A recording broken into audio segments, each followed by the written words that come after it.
और इसलिए आत्मा में प्रार्थना करना ये हमारे जीवन के लिए भी बहुत जरूरी है। इसी प्रार्थना के विषय को ही हम देखेंगे कि यीशु मसीह के जीवन से, कि जैसे हम क्रूस के वर्णन में देखते हैं कि जब यीशु मसीह उस क्रूस की यात्रा को आरंभ करते हैं, तो उनकी यात्रा का आरंभ जो रहता है वो व्याकुलता, वो उदासी और वो बेचैनी जब उनके अंदर होने लगती है कि वो पकड़वाए जाने का समय आ गया है करके, तो प्रभु यीशु मसीह एक स्थान में जाते हैं। मैं उसी को बताना चाह रही हूँ कि कैसे प्रभु यीशु मसीह अपने विनती और प्रार्थना के लिए उस स्थान को चुनते हैं, जो मत्ती 26 और उसके 36 पद से लिखा हुआ है। मत्ती 26 और उसका 36 पद। तब यीशु अपने चेलों के साथ गेत्सेमनी नामक एक स्थान में आया और अपने चेलों से कहने लगा, यहीं बैठे रहना जब तक मैं वहां जाकर प्रार्थना करूं। यीशु मसीह के उस क्रूस के कार्य को जब उसने आरंभ किया, तो सबसे पहला स्थान जो है वो गेत्सेमनी का स्थान। और गेत्सेमनी जो है ये जैतून पहाड़ का एक निचला हिस्सा है जो यरूशलेम में पाया जाता है। और सब सुसमाचार में हम जैतून पहाड़ के बारे में देखते हैं, लिखा हुआ है उसमें। और जब वो अत्यधिक वेदना से भर गया और तब प्रभु यीशु मसीह जो है गेत्सेमनी के उस स्थान को चुनता है। और गेत्सेमनी का स्थान जब वहां चुनता है, तो यहाँ पर परमेश्वर के वचन में लिखा है कि वह पतरस और जब्दी के दोनों पुत्रों को साथ ले गया और उदास और व्याकुल होने लगा। उस पकड़वाए जाने के पहले यीशु मसीह मन में बहुत उदास और बहुत व्याकुल होने लग गया। और जब वो व्याकुल होने लग गया, तब उसने उनसे कहा, मेरा जी बहुत उदास है, यहाँ तक कि मेरा प्राण निकला जा रहा है। तुम यहीं ठहरो और मेरे साथ जागते रहो। फिर वह थोड़ा आगे बढ़कर मुंह के बल गिरा और यह प्रार्थना की, हे मेरे पिता, यदि हो सके तो यह कटोरा मुझसे टल जाए, तो भी जैसा मैं चाहता हूं वैसा नहीं, परंतु जैसा तू चाहता है वैसा ही हो। गेत्सेमनी में प्रभु यीशु मसीह का जी बहुत उदास था, बहुत व्याकुल था। वो चेलों को लेके गए थे वहां पर, याकूब, यूहन्ना, पतरस उनके साथ साथ थे वहां पर। और प्रभु इतनी व्याकुलता में कि वो थोड़ा और आगे बढ़ गए और वहां मुंह के बल गिर गए और वहां प्रार्थना की। गेत्सेमनी पीड़ा का स्थान, व्याकुलता को प्रकट करने का, प्रार्थना का स्थान। यीशु मसीह के उस क्रूस की यात्रा का सबसे पहला स्थान गेत्सेमनी है। फिर उसने चेलों के पास आकर उन्हें सोते पाया और पतरस से कहा, क्या तुम मेरे साथ एक घड़ी भी ना जाग सके? और यहाँ पर यीशु मसीह जब पहली बार प्रार्थना करके आता है, व्याकुलता में, जी उदास है, अंदर से व्याकुल है और पिता के से वो विनती कर रहा है, यहाँ यीशु मसीह प्रार्थना कर रहा है। और जब वो आके देखता है तो चेले सोते रहते हैं, चेले निश्चिंत हैं। चेलों को नहीं मालूम कि यीशु मसीह के अंदर की दशा कैसी है। यीशु मसीह जान रहा था कि अब मेरे अंत का समय आ गया है, अब लोग मेरे साथ क्या क्या करने वाले हैं। और उस घड़ी के लिए वो अपने आप को तैयार कर रहा था। वो वेदना का जो प्रगटीकरण था वो प्रार्थना के रूप में वहां पर प्रकट कर रहा था। और फिर उन चेलों से कहता है, जागते रहो और प्रार्थना करते रहो कि तुम परीक्षा में ना पड़ो। क्योंकि मालूम था यीशु मसीह को कि ये परीक्षा की घड़ी आ गई है। आत्मा तो तैयार, परंतु शरीर दुर्बल है। वो लोग शरीर से दुर्बल थे, सो रहे थे।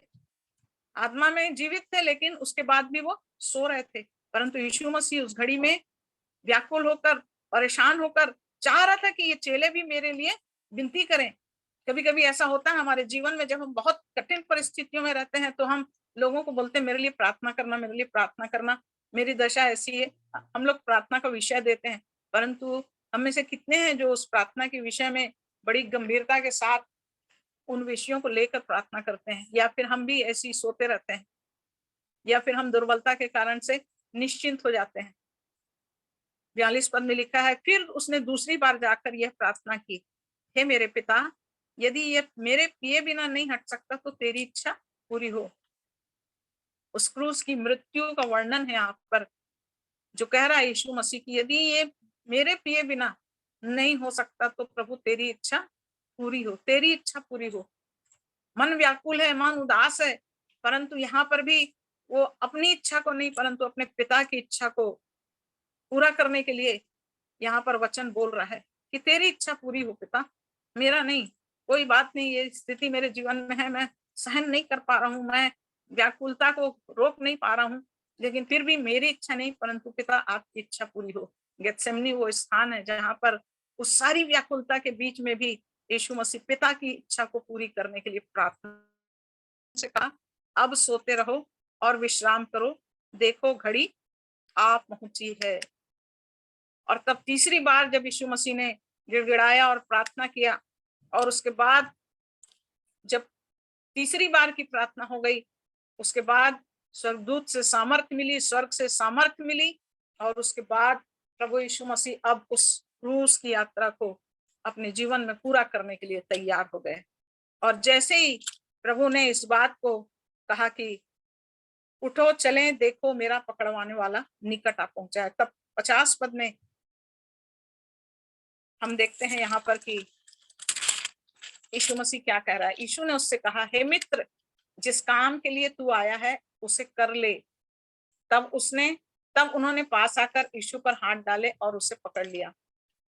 हम जानते हैं, हम सब जानते हैं कि यहूदा इस्करियोती जो है वो यीशु मसीह को पकड़वाने वाला, परंतु यहाँ पर यीशु मसीह उसको संबोधित कैसे कर रहा है। यीशु मसीह जान रहे कि ये यहूदा जो है वो ही मेरा पकड़वाने वाला है, लेकिन यहाँ पर यीशु मसीह उसको मित्र कह रहा है। एक विरोधी, एक पकड़वाने वाला जो साथ साथ था, यीशु मसीह मन को जानने वाला परमेश्वर, वो कह रहा है, मित्र, जिस काम को तू करना चाहता है, जिस काम के लिए तू आया है उसको तू पूरा कर ले। गेत्सेमनी वो स्थान है जहां पर प्रभु सारी बातों को जान रहा था, परंतु अपनी वेदना, अपने दुख, अपनी तकलीफ को उस गेत्सेमनी में अपने पिता के सामने वो प्रकट करता है, उस पकड़वाए जाने के स्थान में। तो पहला स्थान जो गेत्सेमनी यीशु मसीह के पकड़वाए जाने का स्थान है, जहां पर यहूदा ने उनको चूमा लिया और फिर उसके बाद यीशु वहां पर अरेस्ट हो गया। हम उसी तरह एक दूसरा वचन और देखते हैं जो यूहन्ना 19 और उसके 17 पद में मिलता है। यूहन्ना एक दूसरा स्थान है जिसको यीशु मसीह ने अपने जीवन में पूरा किया। यूहन्ना 19 और उसका 13 पद यूं लिखा है, ये बातें सुनकर पिलातुस यीशु को बाहर लाया, और उस जगह एक चबूतरा था जो इब्रानी में गबत्ता कहलाता है, और वहां न्याय आसन पर बैठा। पिलातुस एक चबूतरे के पास यीशु मसीह को लाते हैं, और उस चबूतरे में आप लोग जानते हैं कि चबूतरे में यीशु मसीह को कोड़े लगाए जाते हैं, और इस चबूतरे में इस स्थान का नाम गबत्ता है। दूसरा जो स्थान है वो पीड़ा का स्थान। पहला स्थान गेत्सेमनी पकड़वाए जाने का स्थान है, दूसरा स्थान गबत्ता पीड़ा का स्थान है, वहां पर यीशु मसीह को कोड़े लगाए गए। यहाँ पर एक स्पेशल बात लिखा हुआ है कि ये बातें सुनकर पिलातुस यीशु को बाहर लाया, और उस जगह एक चबूतरा था जो इब्रानी में गबत्ता कहलाता है, और वहां न्याय आसन पर बैठा। ये पिलातुस का न्याय आसन यहाँ पर नहीं था, परंतु न्याय आसन को ऊपर से नीचे लाया गया, इस चबूतरे के पास लाया गया। इसके पीछे का कारण ये था कि यहूदी लोग और किसी के साथ कोई संबंध नहीं रखते थे। पिलातुस यहूदी नहीं था, वो रोमी था, और इसलिए वो यहूदी अंदर नहीं गए, इसलिए उस चबूतरे के पास उस न्याय आसन को लाया गया, और वहां से पिलातुस ने यीशु मसीह का न्याय किया। यीशु मसीह का न्याय करने के लिए वो फसह की तैयारी का दिन था, और ये 6 घंटे के लगभग था, और उसने यहूदियों से कहा, देखो तुम्हारा राजा। यीशु मसीह क्या है? एक राजा है, वो पिलातुस वहां पर बता रहा है, और तब यीशु मसीह को वहां पर कोड़े लगवाते हैं। और तीसरी जगह, तीसरा स्थान जो है उसके 17 पद में लिखा हुआ है, 19 के, तब वे यीशु को ले गए और वह अपना क्रूस उठाए हुए उस स्थान तक बाहर गया जो खोपड़ी का स्थान कहलाता है, और इब्रानी में गुलगुता। तीसरा स्थान जहां पर यीशु मसीह को क्रूस पर चढ़ाया गया, ये तीसरा स्थान है जहां पर यीशु मसीह क्रूस पर चढ़ाया गया।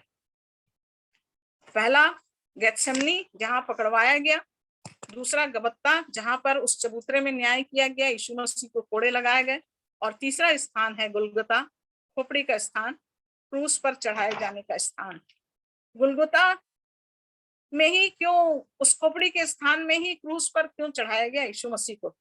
हम इब्रानी 13 और उसके 12 पद को देखेंगे, जिसको भी मिलता है पढ़ सकते हैं। इब्रानी 13 और उसका 12 पद।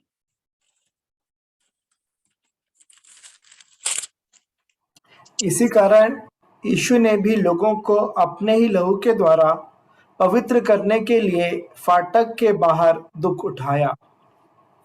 यीशु मसीह ने अपने लहू के द्वारा पवित्र करने के लिए फाटक के बाहर दुख उठाया। ये गुलगुता जो स्थान है, जो खोपड़ी का स्थान है, वो कहाँ है? छावनी के बाहर है, फाटक के बाहर है, यरूशलेम के आउटर साइड में है। और इसके लिए हम एक और वचन देखें, गलाती 3 और उसका 10 पद।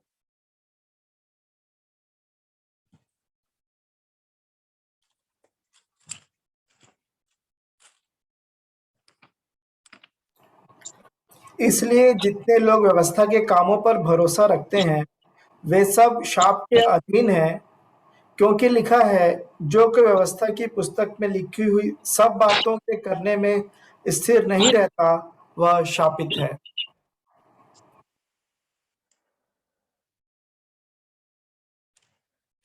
13 पद में लिखा है, मसीह ने जो हमारे लिए श्रापित बना, हमें मोल लेकर व्यवस्था के श्राप से छुड़ा लिया, क्योंकि लिखा है, जो कोई काट पर लटकाया जाता है वह श्रापित है।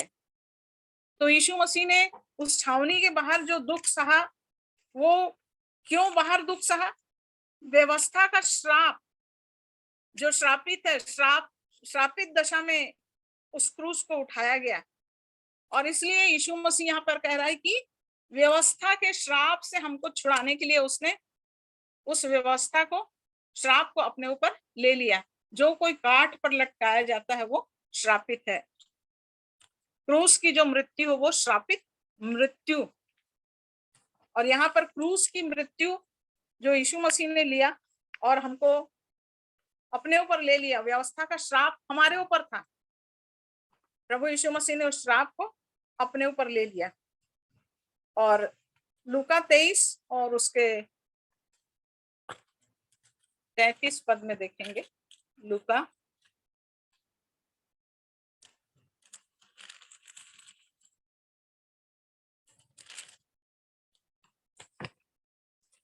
जब वे उस जगह जिसे खोपड़ी कहते हैं, 23 का 33, तो उन्होंने वहां उसे और उन कुकर्मियों को भी, एक को दाहिनी और दूसरे को बाईं ओर क्रूसों पर चढ़ाया। अब यहाँ पर इस श्रापित मृत्यु को यीशु मसीह ने लिया, लेकिन यहाँ पर 2 और लोग हैं जो श्रापित दशा में, एक दाहिने हैं और एक बाएं हैं, 2 डाकू हैं। और तब यहाँ पर 34 वचन में कहता है, तब यीशु ने कहा, हे पिता, इन्हें क्षमा कर, क्योंकि ये नहीं जानते कि क्या कर रहे हैं। उस क्रूस पर से यीशु मसीह ने एक वाणी बोली, और ये पहली वाणी, जैसे सब बोलते हैं कि क्रूस में 7 वाणी बोली गई, और ये यीशु मसीह की पहली वाणी थी,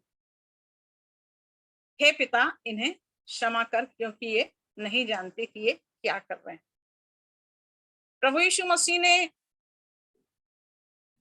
उसके आजू बाजू जो डाकू थे वो भी उसका ठट्ठा कर रहे थे, क्योंकि यहाँ 39 पद में लिखा था, जो कुकर्मी वहां लटकाए गए थे उनमें से एक ने उसकी निंदा करके कहा, क्या तू मसीह नहीं? तो फिर अपने आप को और हमें बचा।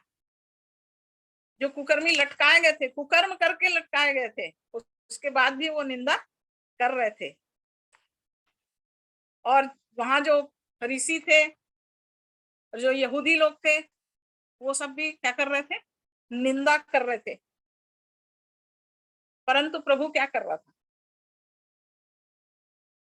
प्रभु यीशु मसीह उनको क्षमा कर रहा था।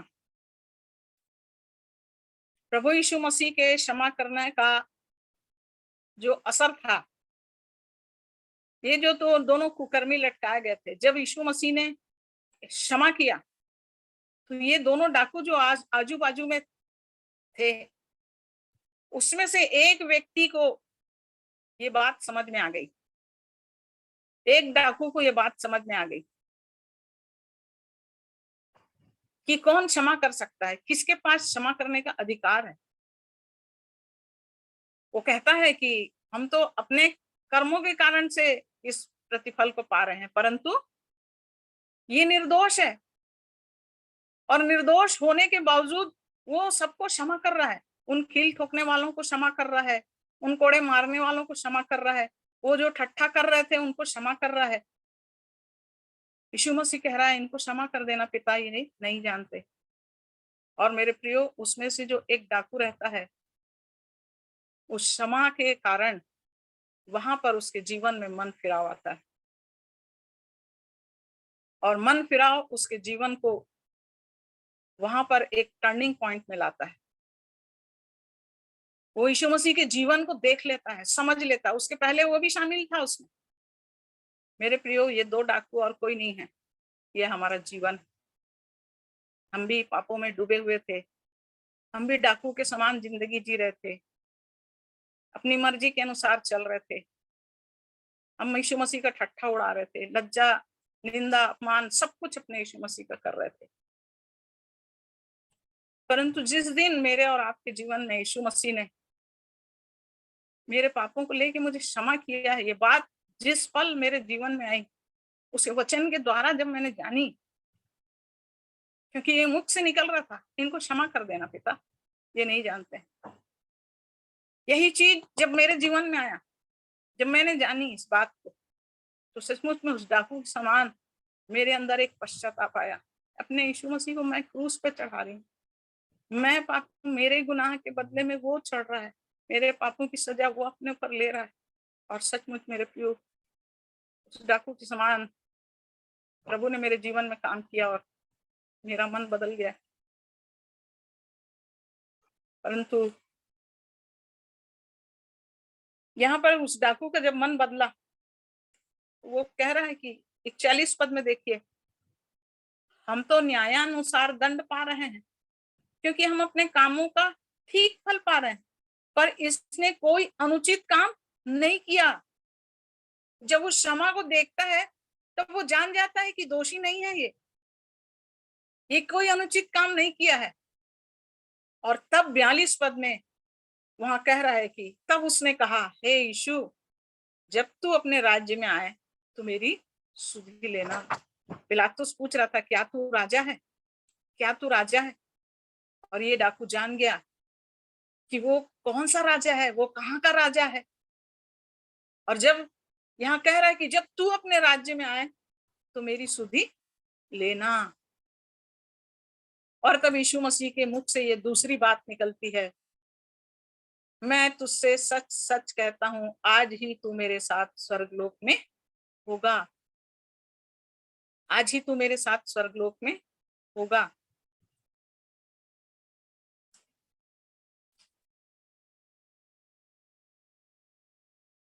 डाकू जो बचाया गया, कौन से तरफ का डाकू बचाया गया? कोई बता सकता है कि कौन सी तरफ का डाकू बचाया गया?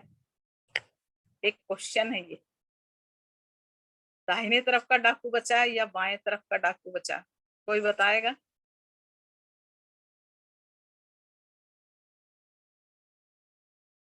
आइए मत्ती 25 को खोलिए।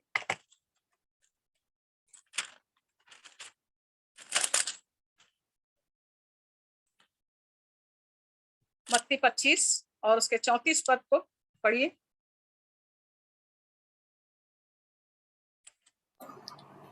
तब राजा अपनी दाहिनी ओर वालों से कहेगा, हे मेरे पिता के धन्य लोगों, आओ उस राज्य के अधिकारी हो जाओ जो जगत के आदि से तुम्हारे लिए तैयार किया गया है।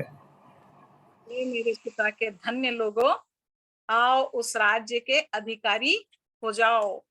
यहाँ उस डाकू से कह रहा है, आज ही तू मेरे साथ स्वर्गलोक में होगा। तो कौन सी तरफ था ये डाकू? ये दाहिनी ओर वाला डाकू है। परमेश्वर के स्वर्गीय आशीष का अधिकारी हो गया ये डाकू। पिता के धन्य लोगों में शामिल हो गया ये इब्राहिम का पुत्र बन गया।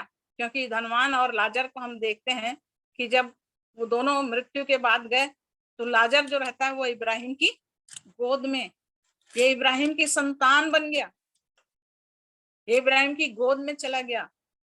आज ही तू मेरे साथ स्वर्गलोक में होगा। ये डाकू दाहिनी ओर परमेश्वर की उस अद्भुत आशीष को, जो वचन कह रहा है कि अपनी दाहिनी ओर वालों से कहेगा, हे मेरे पिता के धन्य लोगों। कौन है धन्य लोग? कौन है? जो दाहिनी ओर है ना। दाहिनी ओर उसने भेड़ों को रखा और बाईं ओर उसने बकरियों को रखा। इसके 41 पद में देखिए क्या लिखा हुआ है। तब वह बाईं ओर वालों से कहेगा, हे शापित लोगों, मेरे सामने से उस अनंत आग में चले जाओ जो शैतान और उसके दूतों के लिए तैयार की गई है। तो बाईं ओर वाला डाकू कहाँ चला गया? ये हमारा जीवन है मेरे प्रियो। यदि हम उस पिता के धन्य जीवन को अपने अंदर प्राप्त करते हैं तो हम उसके धन्य लोग कहलाएंगे और हम उसके दाहिनी ओर रहेंगे। परंतु यदि हम परमेश्वर विहीन दशा में हैं तो हम वो डाकू की जगह में हैं जो शैतान और उसके दूतों के लिए वो रखा गया स्थान है। हमको और आपको जांचने की जरूरत है। ये दो डाकू यूं ही नहीं टंगे थे, ये दो डाकू दो जीवन थे, जहां प्रभु यीशु मसीह इस बात को पूरा करने के लिए परमेश्वर की योजना के अनुसार ये काम हुआ कि दो डाकू आजू बाजू टंगाए गए। ये दो डाकू जो है वो मनुष्य का जीवन, परमेश्वर रहित जीवन और परमेश्वर के संग स्वीकार करके चलने वाला धन्य जीवन।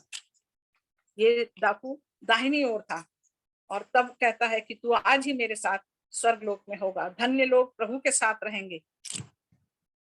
और तब एक और चीज हम देखेंगे, मरकुस 15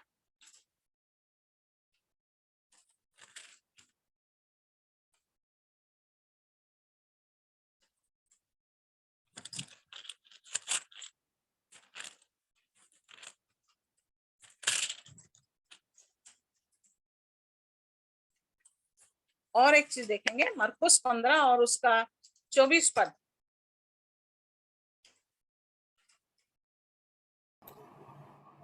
तब उन्होंने उसको क्रूस पर चढ़ाया और उसके कपड़ों पर चिट्ठियां डालकर कि किसको क्या मिले उन्हें बांट लिया। क्रूस पर चढ़ाया और उसके कपड़ों पर चिट्ठियां डालकर कि किसको क्या मिले उन्हें बांट लिया।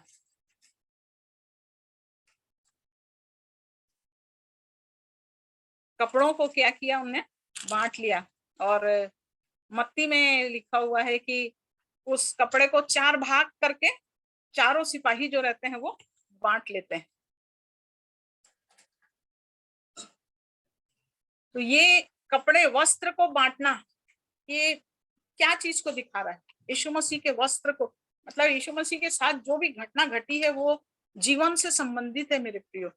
ये बहुत इंपॉर्टेंट चीज है जो हम सोचते हैं कि आपस में कपड़े बांट लिए और इसका, लेकिन इस कपड़े बांटने का मीनिंग बहुत बड़ा मीनिंग है। 4 भाग किए और 4 भाग एक एक सिपाही लोग बांट लिए। और हम जानते हैं 4 सुसमाचार, यीशु मसीह के 4 सुसमाचार। और सुसमाचार को हम जानते हैं, मत्ती जो है वो यहूदियों के लिए है, मरकुस में सेवक के रूप में है, लूका में मनुष्य के पुत्र के रूप में है और यूहन्ना में परमेश्वर के पुत्र के रूप में है। अर्थात पूरी मानव जाति, पूरा संसार गलाती 3:27 में कहता है कि जिन्होंने बपतिस्मा लिया उन्होंने मसीह को पहन लिया है। तो मसीह का वस्त्र जो है वो सुसमाचार को दिखा रहा है। यहूदियों ने इनकार किया और यहाँ पर रोमियों के बीच वो कपड़ा जो है वो रोमियों के बीच बांटा गया, उन सिपाहियों के बीच बांटा गया। अन्य जातियों के पास सुसमाचार का पहुंचाया जाना, वस्त्र बांट लेना।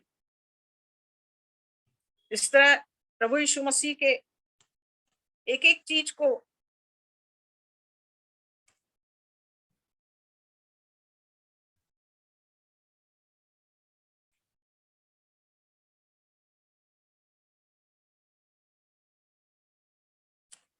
और यहाँ पर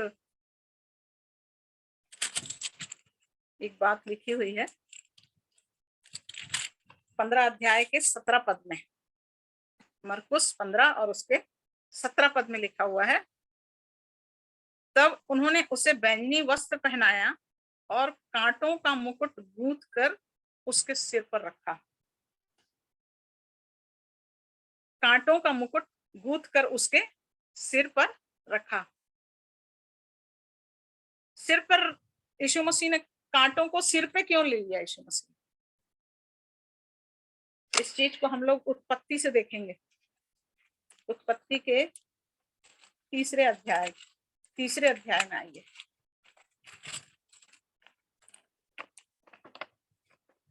तीसरे अध्याय के 17 पद से पढ़ेंगे।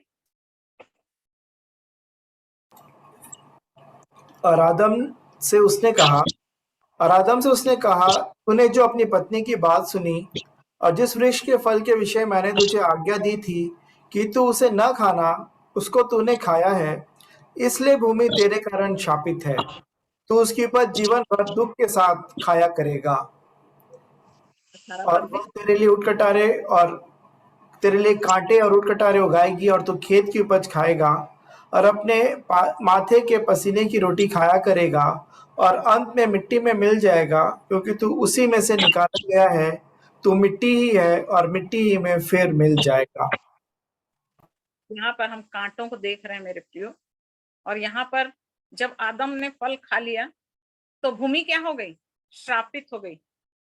भूमि श्रापित हो गई। और श्राप के कारण से क्या बोल रहा है यहाँ परमेश्वर का वचन? वो कांटे और ऊंट कटारे उगाएगी। ये श्राप है।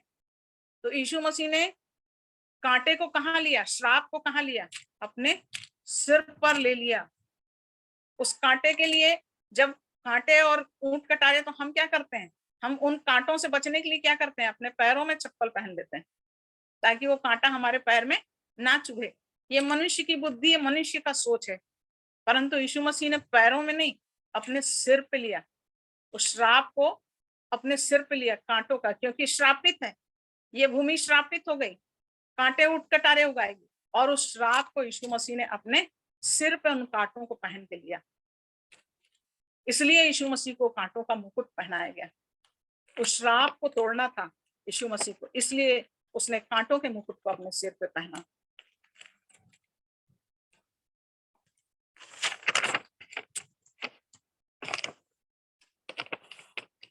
मरकुस 15 के 24 को देखिए।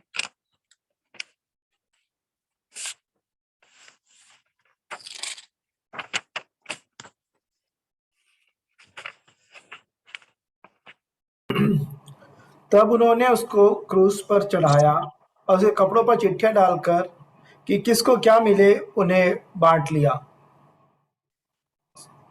यीशु मसीह के वस्त्र को आपस में बांटने का जो वर्णन है वो सारे जगत में सुसमाचार को फैलाए जाने का वर्णन है। उसके बाद एक और चीज हम देखेंगे, यूहन्ना 19 और उसका 34 पद।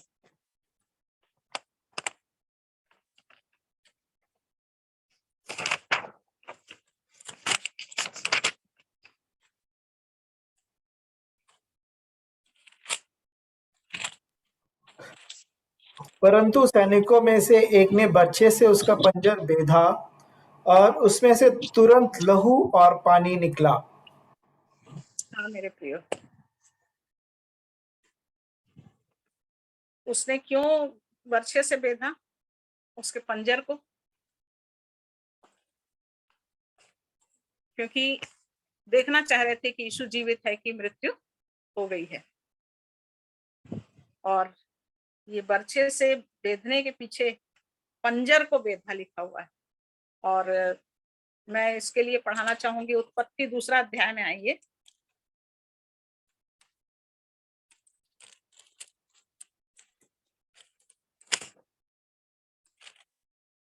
और उसके 21 पद को पढ़िए। तब यहोवा परमेश्वर ने आदम को भारी नींद में डाल दिया, और जब वह सो गया तब उसने उसकी एक पसली निकालकर उसकी जगह मांस भर दिया।